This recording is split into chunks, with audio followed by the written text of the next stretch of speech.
And those are some of the headlines. This is Democracy Now!, democracynow.org, The War and Peace Report. I'm Amy Goodman with Juan Gonzalez. And welcome to all of our listeners and viewers around the country and around the world.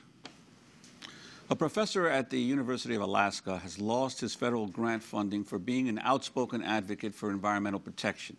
Rick Steiner, a prominent marine conservation specialist, has worked at the University of Alaska for the past 3 decades. For years, he has criticized what he considered were irresponsible actions by the oil industry, beginning with the 1989 Exxon Valdez oil spill.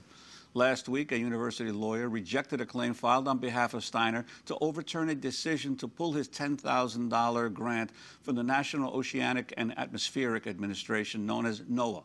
Steiner had received the money as an extension agent in NOAA's Sea Grant program.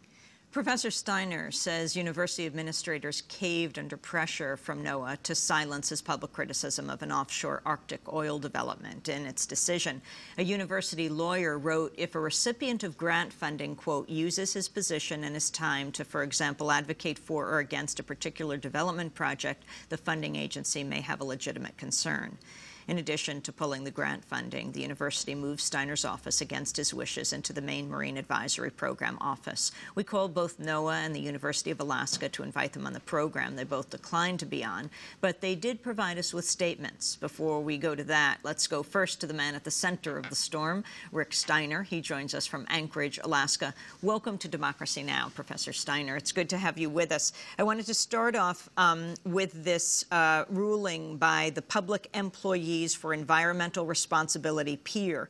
In its decision, the university cited pressure from the grant agency, NOAA, that's the National Oceanic and Atmospheric Administration, to silence your public critique of the oil industry's Arctic development plans. Explain exactly the stand you took, the news conference you held, Professor Steiner. Well, good morning, Amy and Juan. It's great to be with you again. This is a very simple issue, actually. The National Oceanic and Atmospheric Administration, NOAA, as you said, pressured the university administrators to terminate my grant funding, which I've had for 30 years here in Alaska. Many people have. And as a result of that, the university, instead of standing up to them and doing the right thing and saying, no, we don't do business that way, we have something called academic freedom for our faculty, they caved and did terminate that federal grant funding. They covered it for 1 year with other state funds, but that's irrelevant. The bottom line issue here is that the University of Alaska really runs on oil money. I've been somewhat critical of what I consider to be irresponsible oil company proposals and projects and activities in Alaska, and thus the university punished me for it. And I think the bottom line is there should be protections within academia for faculty to seek and teach the truth without fear and without favor. That's what the whole concept of academic freedom is, ultimately, and that failed here. And Rick Steiner, when you say the University of Alaska runs on oil money, could you explain? Sure. Yeah, oil companies, you know, oil is big business here on the last frontier, as many people know, and it's, you know, there have been hundreds of billions of dollars worth of economic activity in Alaska over the last 30 years from oil and gas.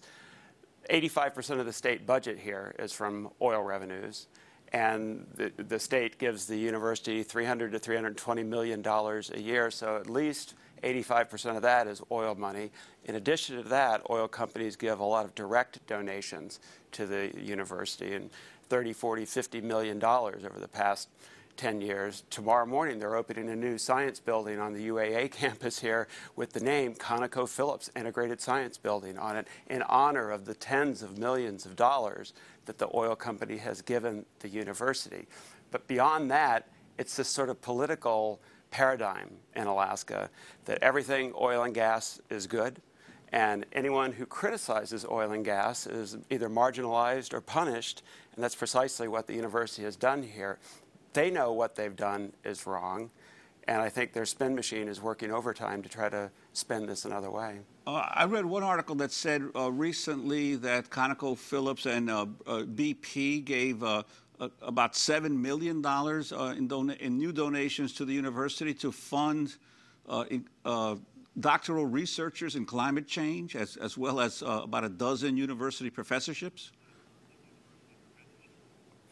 Yeah, there was an agreement when ARCO and BP, when ARCO went away, and there was this merger years ago, about probably 10 years ago now, that these companies, part of the settlement in that case, they would start providing the university funding. And leaving aside whether that's a good thing or a bad thing, the bottom line is there has to be a firewall between that funding and any political repression of faculty free speech. And that's clear. University policy states that. The American Association of University Professors' policies on academic freedom state that very clearly. And this is what failed here. There is no question but what the university took an adverse administrative action against me solely because of my public comments that were critical of an oil and gas lease sale in Bristol Bay, Alaska. They didn't like that. NOAA didn't like that at the time. That was under the Bush administration. And they terminated the federal funds to it. And everything else aside, that in and of itself constitutes a violation of the most fundamental principle of what a university is, and that's free expression. Again, we invited both NOAA and the University of Alaska to join us on the program, but they declined. NOAA Director of Communications, though, Jana Goldman, sent an email that said NOAA did not tell the University of Alaska to terminate the funding and could not elaborate on the university's internal decisions. However, she did not respond to a specific question of whether NOAA had expressed concern to the university over Professor Steiner's actions. We also reached University of Alaska spokesperson Kate Ripley on the phone. This is what she had to say about the decision to pull the NOAA Sea grant funding.